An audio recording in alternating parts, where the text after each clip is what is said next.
Welcome to the Marshall News and Views Show. I'm Elaine Conyers, and my guest today is Glenn Olson, who is the Marshall Public Works Director, and he's a busy man, and there's so much work that needs to be done always in Marshall. Fix up the roads and start new projects and new construction and all of that. And he's especially busy in the spring, summer, and fall. All winter, what's he doing? He is making plans for the next year, so he is never not busy. So what are your plans for this spring? Okay, thank you, Elaine. It is spring on the calendar, and it hasn't felt much like spring the last couple of weeks. That's right. But it's supposed to turn around, so it'll be more like summer. We'll just kind of skip spring and go right to summer this week. Yes. So we have projects that we have carried over from last year that we have to finish up, and we have projects that we're just starting this year. So I think maybe we'll just go back and talk about some of the carryover projects that we've got, and maybe starting on the east side of town and go west today. So the Sports Center Complex is one that got underway last year, just about a year ago, and is still under construction. But we expect the Sports Center itself to be ready for occupancy sometime in May, and so that in June it could be open to the public. That's kind of the schedule. Yeah. And we kind of have to go by schedules and by when people get things complete, but that's our target. It's a beautiful facility. It's coming along great. If the people haven't had the opportunity to take a tour, and if you do have that opportunity, please do so before there's an event. You get kind of a behind-the-scenes view of how it's put together and what areas are going to be used for what purposes. And as you know, that facility now is a 2-sheet ice arena in the wintertime, but in the summertime, spring, summer, and early fall, it's used for expos and for different events. There's already planned events for June 7th is the earliest planned event, but the main rink the ice will be taken off, the boards for hockey will be taken out, and that entire area will be available for lots of different activities, whether that's concerts or whether that's expos for trade shows or ag events or things like that. It'll be something that will invite visitors to the facility on a year-round basis, not just in the wintertime. The other side is strictly ice all 12 months out of the year. And so you'll have opportunities for different types of skating, for different types of ice activities, and you might see some strange things coming to Marshall in the future. I'm from an area that did a lot of curling. Oh, sure. And curling was a real fun sport and a lot of family-oriented fun, and the real competitive nature as well. I don't know if that's even a possibility here, but those are the kinds of things that could be out there for activities. Now, there will be tournaments starting pretty soon too, right? There'll be lots of tournaments starting for, and I'm saying for the softball, baseball type tournaments, but I think for summertime generally there would not be hockey type tournaments. I agree. Now they could have activities where it's what do they call them, the training activities out there, but that's taken care of by the Convention Visitors Bureau, and they'll be scheduling the times for all the activities out there. So that it's great when you have somebody really assigned for those duties to keep the facility up and running. And I understand that they have been really working on this, and they have set up tournaments for this winter or fall too. So they've been very active to get this started, and it's been a need that we have here in Southwest Minnesota, because if the hockey that's played by girls teams, boys teams, where do they go for tournaments? They have to go up to Blaine to the Schwann's Center for that. Now, of course, we have a connection with Schwann's, but the idea of going that far for a tournament. And also, this is set up in Southwest Minnesota to attract even teams from outside the state. Yes. You know, that's kind of an important thing here for Iowa, South Dakota, North Dakota, even around the area to bring those people in to a facility that really will, I think, surprise most other teams around this area for the activity that we can provide here in Marshall. Yeah. It's a regional center.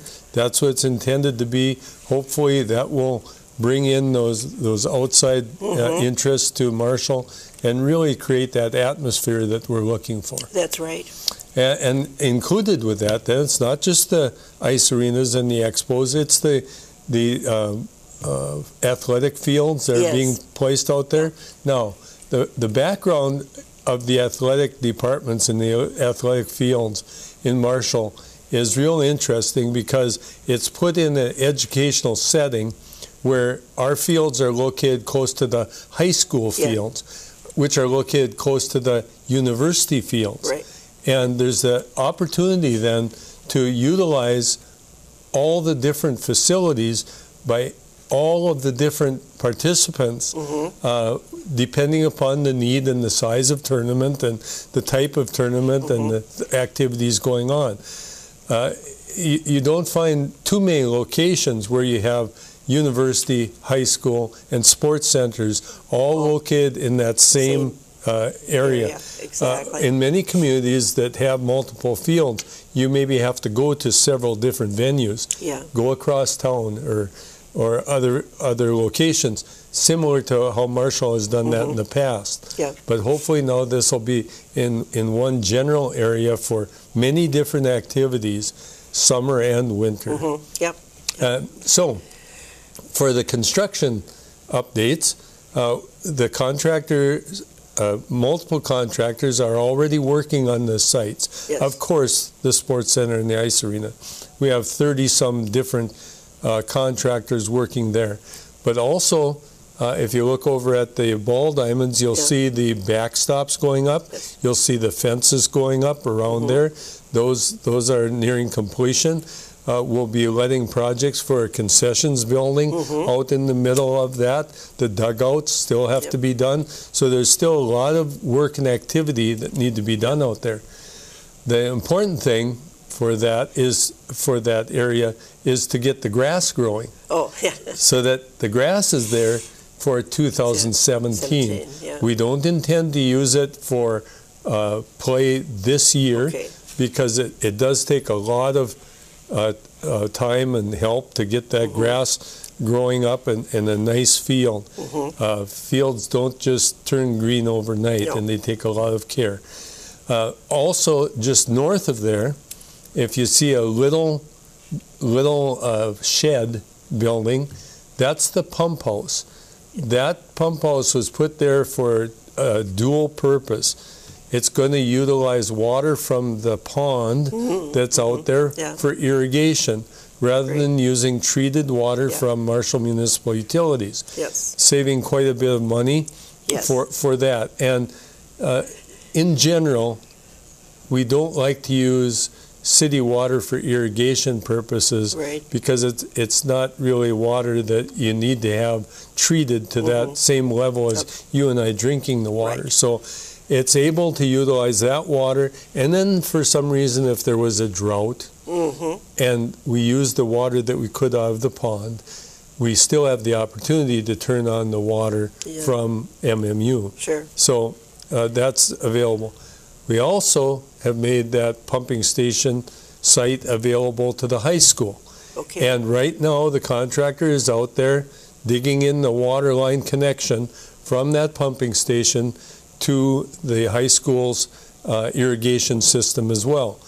So it's kind of a win-win. Yes. I know they spend a lot of money on water trying to keep their system nice.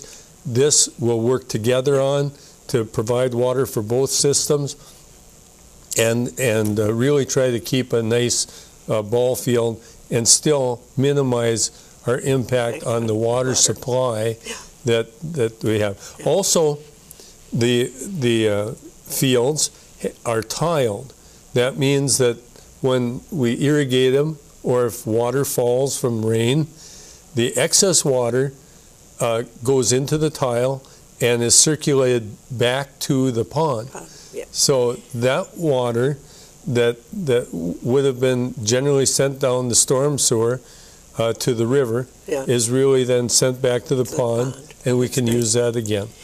Lots of planning went into this, and good planning, because we all know that we have to be careful how we're using our water, and so that's wonderful that all of this has been planned out for the good of the community as well as the area.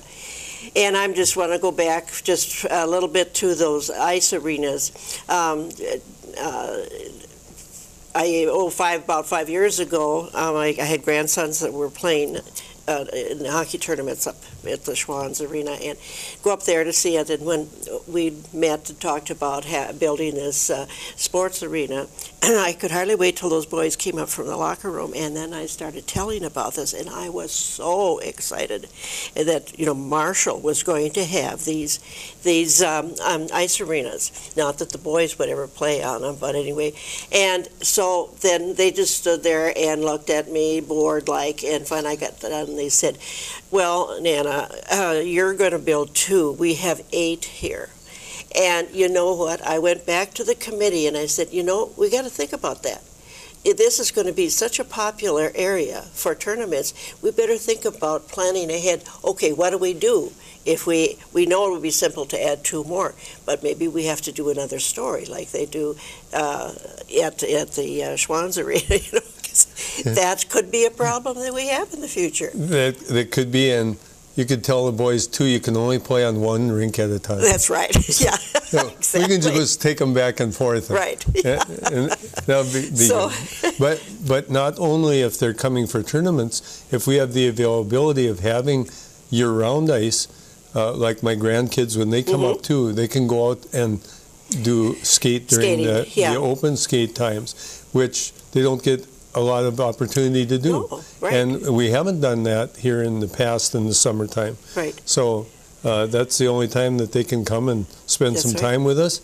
And middle of the summer, and you strap on your skates, and go out. They said that it was real similar to they just were down in the Tampa area. Well, that's where the NCAA Frozen Four was just last week. Sure. And you don't think of Florida having a large tournament of ice, right. And they went to a mall in Tampa and were skating and sent pictures back. So it's kind of becoming a more popular thing to do too. Sure. Just for fun. For fun. Yeah.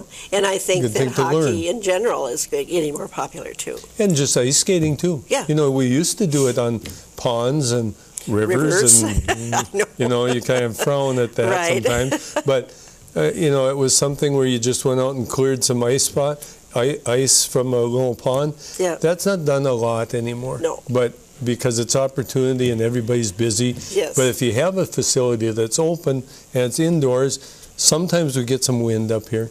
Yeah. Once in a while we get some wind, and it's cold outside, and you want to do some ice skating, and it just doesn't feel very good. Well, there's not a lot of wind inside the ice arena, and so you can kind of go when you have the opportunity to do that with your family. So I think it'll be a real nice thing for a lot of people who wouldn't normally go out there and do that. They'll also have skate sharpening and rental skates, so you don't have to spend a lot of money on going and buying skates for the kids if they might try it once and it's not for them, or just do it periodically. but that'll be a nice opportunity that you can just rent some skates right on the site. Yeah. So. That's great. I didn't know about that opportunity, but that's great. Like, again, I said earlier, there's a lot of planning that have gone into it. And things will change. There will be some additional things that somebody comes up with to try something new. But at least you have the location now where you can do that. That's right. And yep, that's good. so as we go west, we'll go to the next project is the Independence Park Pond Cleanout Project. And that we put together, that we wanted to actually do that last year, and we just didn't get time to do it. Now, the reason for a pond cleanout, those ponds, just like the one we were just talking about, that we're going to take water out of that pond by the school for irrigation, all of the ponds that you see in town are generally there for a purpose. They're there to trap sediment, dirt and sand and debris from the roads, and then partially treat the water, the nutrients in it, the salts that might be in it, before it gets discharged to the rivers. And that's what those are there for. They take the runoff, and the material on the roadway settles out in these ponds, and every so often that debris, that sand and gravel and dirt, has to be cleaned out of the ponds. And in this case, the Independence Park was from the early 80s, so it's 30 years old plus. And when we checked the sediment in the pond, there was 19,000 cubic yards of debris, of sediment in the Independence Park pond alone. If you remember a few years ago at the Tiger Pond over by the fire hall, that had to be cleaned out, and it's quite a mess to clean it out. You don't do it every year, but when you need to make room for new sediment that's coming in, it does take a while to do, and it's just muck, it's mud and muck, and when we try to schedule it, we don't want other activities to be in the area at the time. So we have to coordinate that with the park system. And in our project, we let the project, and local contractors got the project to do. And what will happen is, we didn't want, if we started the pond cleanout, we wanted to have it done by about April 15th. So that it was done before we started to have activities. Well, you can see now it's about April 15th. So we haven't started it yet. So we aren't going to start it until next fall, after the activities are done out at the park. Now, there will be some work going on out there. We have a tile line that's being installed around the ball fields for drainage purposes, so that when it rains, the water can get off the fields, and that water will come to that pond. So you'll see that happening in the next couple of weeks, contractor doing that work. But it will not be the pond cleanout project until this fall, just because of other activities being scheduled. So that should work out better for us in the long run. Another project for carryover is the A Street project. That was total reconstruction of water and sewer and storm sewer, and we have the final lift of asphalt to put on, a little bit of patching, some seeding and mulching to do, level that out again. That wasn't complete last fall, so there'll be some activity going on there, and to complete that. Now, in the same area, we have a new project started this year from A Street going east, Jean and B, and all the way up to C, Lion Street, for reconstruction as well. So that area will be new reconstruction this summer. We expect that to start by June and be completed by fall. But I will tell you, there again, it'll be like the A Street project. We like to see everything done one season We wait over the winter for any settlement that occurs. Then we do a little patching over those settle areas, and then we put the final layer of asphalt down, which hopefully would be in the spring of 17. Yeah. So that's kind of our thought process for total reconstruction areas. We're also going to be installing sidewalks on one side of the street, on all the streets there, one side or the other. Sometimes there's sidewalks already there, sometimes not. But that one will be under construction yet this summer. Yeah. Also in that area, we have the Main Street project that MnDOT has completed. They did the handicapped ramps on the intersections under their project, but none of the sidewalks coming up to them. So this year, we have a sidewalk replacement project scheduled that will go from First Street by Casey's all the way to about Hy-Vee. Yeah. Both sides of the street to make the sidewalks ADA capable and replacing segments that are in disrepair or non-existent. And we've gone out there and we've marked it all for the property owners to come out and say, we agree with you, or, oh, you should take a couple more panels, or that one looks good to us. But the reason some of the panels that are marked aren't completely broken up, but they might have too steep a slope on them for wheelchairs and ADA accessibility. So we've marked them. We've marked driveways that need to come out because of reasons through the sidewalk areas. So we've asked all the property owners to, if they have some comments on the areas that we've marked, now would be the good time to come up and tell us. If they want to widen their driveway, we don't know that, and that is their cost. But the city is paying 50% of the sidewalk replacement costs with each of the property owners, and then the driveways are their cost to replace. Because there again, it shouldn't be split with the other property owners, because that's their personal driveway. That's the theory behind the assessment process. So that kind of takes us through that Main Street area. Now if we go south and we go to the Saratoga Street project, the pedestrian overpass, and we've got quite a bit of work left to do there, even though it's open to traffic. The overpass is open to pedestrian traffic, but there's some tweaking that the Department of Transportation, our consultant, and the city are recommending to handle traffic better. We've had some issues where people are confused about going straight across still, even though it's a J-turn system. So they've already come out and put some delineators to let people know, no, you aren't supposed to cross here. But there'll be some additional signage coming from Highway 23 as well to where Saratoga Street exits are. So that'll help some. They also have to stain the piers that hold up the bridge. Right now they're gray. They're gray concrete, and they kind of look like big cement blocks. Well, all of those will be stained kind of a tan color.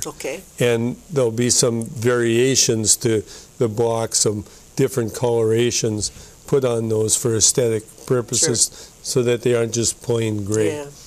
Also be putting on some vandalism-proof sealant to there, so if they do get vandalized, it's easier to take off. Not that it's easy, it's just easier. We'll say that. We hope that doesn't happen, but sometimes that happens, and we need to take care of that.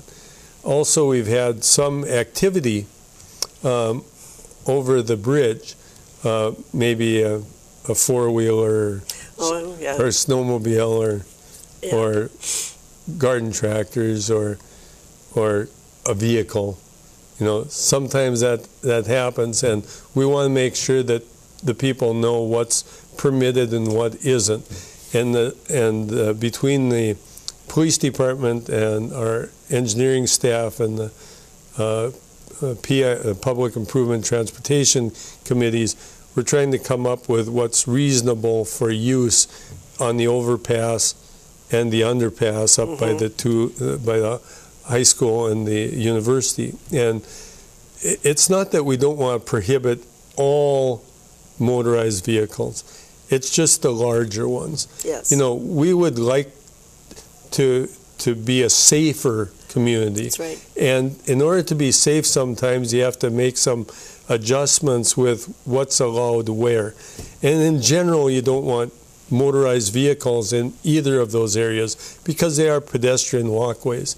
But if somebody's got a motorized skateboard, yeah, or a little motor scooter, or something that doesn't go very fast and is easy to control and doesn't take up a lot of room and gets people to school or to the or to the library or something like that without going on the highway. Right. You know, we want to accommodate things like that and still be safe for the pedestrians. Yeah.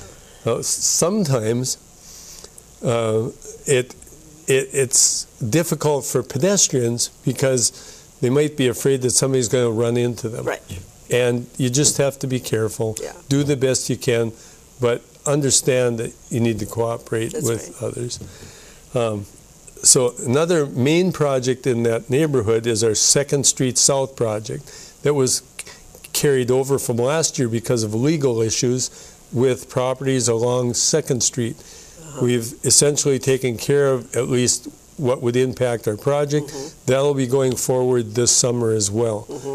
So I would expect that to start in the June timeframe. That's total reconstruction as well. And then all the way out to the Merit Center, that's not, it's open for business. It's got a conditional certificate of occupancy, but there's some things left to do out there as well, both for the track and for the building itself. But those are behind the scenes. Yeah. We're taking care of those things with the contractor. Yeah. And then we're also starting a new project out on the industrial park area for a acceleration lane exactly like we have at Lake Road, which opened up Sonstegaard's, and it's essentially full. We've got a couple lots left. Oh, yeah. But that was a great project. We're doing the same thing a half mile to the west of there. So I'll take a breath, and I think that's enough for this report. Okay. Well, it's like I say, there's been lots and lots of stuff that is happening, and it's all good stuff. And but along with progress, there gets to be some problems. But I always like to say they're good problems because we are progressing, and we can certainly solve them, especially with people like you that think ahead, plan ahead, and know how to accomplish everything. We're also working with the county on the Camden Bike Path project. Huge project, great for the community, and there's some little pieces left to do with that. They're putting up some informational kiosks. They're doing things like that this year. But you can certainly see we're not standing still. No. Some work out at the athletic fields, out at Legion Field Park. Some changes going on there, new lighting. Lots of fun things going on. Sure. That's it. Well, thank you for coming today, and like last summer, we're going to have you back several times because this is a very important issue to our residents as to what's happening with the roads and the bridges and all that sort of thing. And it's good to get that information out to the public, and appreciate all your planning and your work. And we'll see you soon. Thank you very much.